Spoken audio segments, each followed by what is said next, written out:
Educational channel విద్యా ఉద్యోగ సమాచారానికి స్వాగతం. Daily GK and current affairs 2025 వాళ్ళ 108వ వీడియో మీ ముందుకు వస్తుంది. చాలా ఇంపార్టెంట్ కరెంట్ అఫైర్స్ అయితే ఉన్నాయి. మరి డైలీ మీకు చాలా ముఖ్యమైన స్టాక్ జీకేతో పాటు 4-5 డేస్కి ఒకసారి అయితే ఇంపార్టెంట్ కరెంట్ అఫైర్స్ని కూడా స్టాక్ జీకేతో కనెక్ట్ చేసి ఇవ్వడం అనేది జరుగుతుంది. ఇవి చాలా యూజ్ఫుల్ వీడియోస్ అయితే మీకు వస్తున్నాయి. మరి ఛానల్ని తప్పకుండా సబ్స్క్రైబ్ చేయండి. ప్లేలిస్ట్ కూడా మీకు డిస్క్రిప్షన్లో ఇస్తున్నాను. టోటల్ వీడియోస్ అన్నీ కూడా మీకు ఒకే దగ్గర అందుబాటులో ఉంటాయి. ప్రతి క్వశ్చన్ కూడా ఎక్స్పెక్టెడ్ క్వశ్చన్ అని మీరు అనుకోవచ్చు. ప్రీవియస్ క్వశ్చన్ చాలా వరకు కవర్ చేస్తున్నాను. మరి ఈరోజైతే మనకి ఫస్ట్ క్వశ్చన్ వచ్చేసి కరెంట్ అఫైర్స్లో 2024 సంవత్సరానికి గాను ప్రపంచంలో ఉత్తమ జావలిన్ త్రో ప్లేయర్గా ఎవరు ఎన్నికయ్యారు? దిస్ ఇస్ ఫస్ట్ క్వశ్చన్ అండి.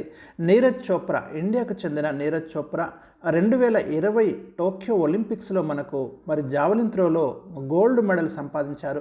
2024 ప్యారిస్ ఒలింపిక్స్లో సిల్వర్ మెడల్ రావడం అనేది జరిగింది. చాలా ఇంపార్టెంట్ క్వశ్చన్ ఇది, గుర్తుంచుకోండి. మరి ఉత్తమ జావలిన్ త్రో ప్లేయర్గా 2024కి అయితే నీరజ్ చోప్రా ఎంపిక అవడం అనేది జరిగింది. క్వశ్చన్ నెంబర్ 2, 2024 ఎన్నికలలో అమెరికా కాంగ్రెస్కు ఎన్నికైన తొలి ట్రాన్స్జెండర్ ఎవరు? ఇట్లాంటి క్వశ్చన్స్ ఉన్నప్పుడు ఖచ్చితంగా చదవండి. ఫస్ట్ అని ఎక్కడైతే ఉంటుందో డెఫినెట్గా మనం క్వశ్చన్ అయితే ఎక్స్పెక్ట్ చేయొచ్చండి. మీకు 2024 నవంబర్లో United states of America elections అయితే జరిగాయి. మరి డొనాల్డ్ ట్రంప్ రిపబ్లిక్ పార్టీకి చెంది 47వ అమెరికా అధ్యక్షుడిగా ఎన్నికవడం జరిగింది. జనవరి 20న మరి ఒక 3 డేస్లో అంటే ఇవాళ మనకి 18th అంటే ఎల్లుండి మనకి ప్రమాణ స్వీకారం అయితే చేయబోతున్నారు అమెరికా 47వ అధ్యక్షుడిగా. సారామిక్ బ్రైడ్ అయితే తొలి ట్రాన్స్జెండర్గా మరి అమెరికా కాంగ్రెస్కి ఎన్నికవడం జరిగింది. ఇక్కడ కాంగ్రెస్ అంటే అమెరికా యొక్క పార్లమెంట్ అండి. దీంట్లో మనకు 2 సభలు ఉంటాయి, house of senate and house of representatives, గుర్తుంచుకోండి. క్వశ్చన్ నెంబర్ 3, 2025 జనవరి 13న భారత ప్రధాని నరేంద్ర మోడీ జెడ్ మోడ్ సొరంగ మార్గాన్ని ఎక్కడ ప్రారంభించారు? రీసెంట్గా మనకు జనవరి 13న జమ్మూ కాశ్మీర్లోని సోనో మార్గ్ టన్నెల్ అయితే ప్రారంభించడం జరిగింది. దీని పొడవు వచ్చేసి మనకి 6.5 కిలోమీటర్లు అండి. అన్ని వాతావరణ పరిస్థితులలో లడ్డాఖ్ను సులభంగా చేరుకోవడానికి అయితే మనకు వీలవుతుంది. చాలా ఇంపార్టెంట్ టన్నెల్ ఇది. ఈ టన్నెల్ పొడవు అడగొచ్చు లేదా ప్లేస్ అడగొచ్చు. ఇంపార్టెన్స్ మీద డెఫినెట్గా మనం క్వశ్చన్ అయితే ఎక్స్పెక్ట్ చేయొచ్చు. క్వశ్చన్ నెంబర్ 4, సింధు లోయ నాగరికత కాలం నాటి లిపిని పరిష్కరించిన వారికి $10 లక్షలు ఇస్తామని ఏ రాష్ట్ర ముఖ్యమంత్రి ప్రకటించాడు? వెరీ ఇంపార్టెంట్ క్వశ్చన్ అండి. మీకు తమిళనాడుకు చెందిన ముఖ్యమంత్రి ఎంకే స్టాలిన్, తమిళనాడు సీఎం అయితే ఒక అనౌన్స్మెంట్ ఇచ్చాడు. ఎవరైతే మరి ఇండస్ స్క్రిప్ట్కు ఎవరైతే డీకోడ్ చేయగలుగుతారో, ఇప్పటిదాకా మనము ఆ లిపిని అయితే అర్థం చేసుకోలేకపోయాము. కొంతమంది అర్థం చేసుకున్నామని చెప్పినప్పటికీ కూడా స్పష్టత అయితే ఇవ్వడం లేదు.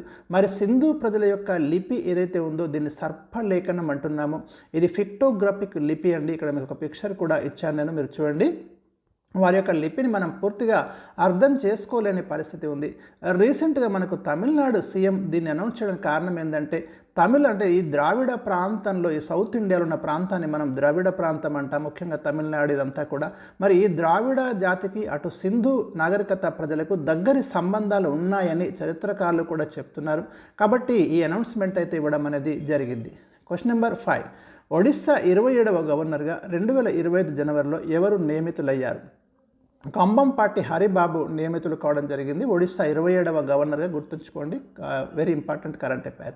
క్వశ్చన్ నెంబర్ 6, ద హేగ్లోని అంతర్జాతీయ న్యాయస్థానం, దీన్నే ఇంటర్నేషనల్ కోర్ట్ ఆఫ్ జస్టిస్ అంటామండి, ఐసీజే అంటాము. ఆ అంతర్జాతీయ న్యాయస్థానం యొక్క ప్రధాన న్యాయమూర్తిగా 2024లో ఎవరు నియమితులయ్యారు? నవాబ్ సలాం, లెబనాన్కు చెందిన నవాబ్ సలాం మనకు ఇంటర్నేషనల్ కోర్ట్ ఆఫ్ జస్టిస్ యొక్క ప్రధాన న్యాయమూర్తిగా నియమితులు కావడం జరిగింది. Very important question. మీకు ఇంటర్నేషనల్ కోర్ట్ ఆఫ్ జస్టిస్ అనేది గుర్తుంచుకోండి, యుఎన్ఓ యునైటెడ్ నేషన్స్కి సంబంధించినటువంటి కోర్టు ఇది. దీన్ని వరల్డ్ కోర్టు అని కూడా అంటాము. దీంట్లో 15 మంది న్యాయమూర్తులు ఉంటారండి. వీరి యొక్క పదవీ కాలం వచ్చేసి మనకి 9 years, గుర్తుంచుకోండి. చాలా చాలా ఇంపార్టెంట్.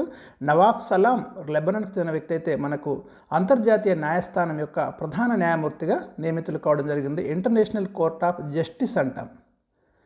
క్వశ్చన్ నెంబర్ 7, 2024లో 58వ జ్ఞానపీఠ పురస్కారాన్ని ఎవరికి ప్రదానం చేశారు?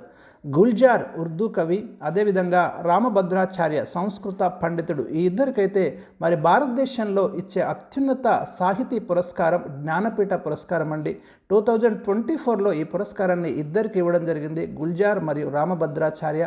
ఇక ఈ పురస్కారాన్ని పొందిన మొట్టమొదటి తెలుగు కవి విశ్వనాథ సత్యనారాయణ శ్రీమద్ రామాయణ కల్పవృక్షానికైతే తీసుకోవడం జరిగింది.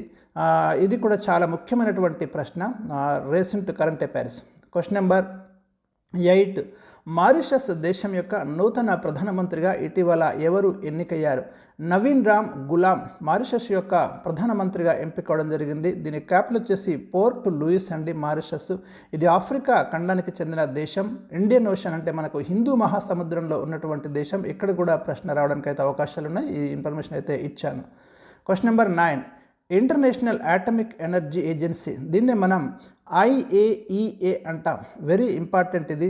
ఇంటర్నేషనల్ అటామిక్ ఎనర్జీ ఏజెన్సీ అనేది అంతర్జాతీయ అణు ఇంధన సంస్థ అంటాం తెలుగులో. అంటే అణుశక్తిని శాంతియుత ప్రయోజనాలకు వినియోగించుకునేలా నియంత్రించడము ఈ సంస్థ యొక్క పని అండి. దీని యొక్క చీఫ్గా ఈ రీసెంట్గా మనకు ఎవరు ఎన్నికయ్యారంటే రాఫెల్ మారియానో గ్రోసి మనకి ఎంపిక అవడం అనేది జరిగింది. ఈ ఇంటర్నేషనల్ అటామిక్ ఎనర్జీ ఏజెన్సీ యొక్క ప్రధాన కార్యాలయము ఆస్ట్రియాలోని వియన్నాలో ఉందండి. వెరీ వెరీ ఇంపార్టెంట్ దీని యొక్క హెడ్ క్వార్టరు. ఇది 1957లో మనకు ఇంటర్నేషనల్ అటామిక్ ఎనర్జీని అయితే మరి ఏర్పాటు చేయడం అనేది జరిగింది. Question number 10. భారత నౌకాదళ చీఫ్ అడ్మిరల్ ఎవరు? మన త్రివిధ దళాలలో నౌకాదళం లేదా ఇండియన్ నేవీ ఒకటి. ఇండియన్ నేవీకి మరి అడ్మిరల్గా ఉన్నది ఇప్పుడు ఎవరంటే దినేష్ కే త్రిపాఠి. ఈ 3 దళాల యొక్క ఇంపార్టెంట్ మీరు గుర్తుంచుకోండి హెడ్స్ని. కంపల్సరీ మీకు ఆర్మీ జనరల్ అని, అదేవిధంగా వైమానిక దళానికి సంబంధించినటువంటి చీఫ్ ఎయిర్ మార్షల్, ఇట్లాంటి క్వశ్చన్స్ అయితే మనకి రావడం అనేది జరుగుతుంది.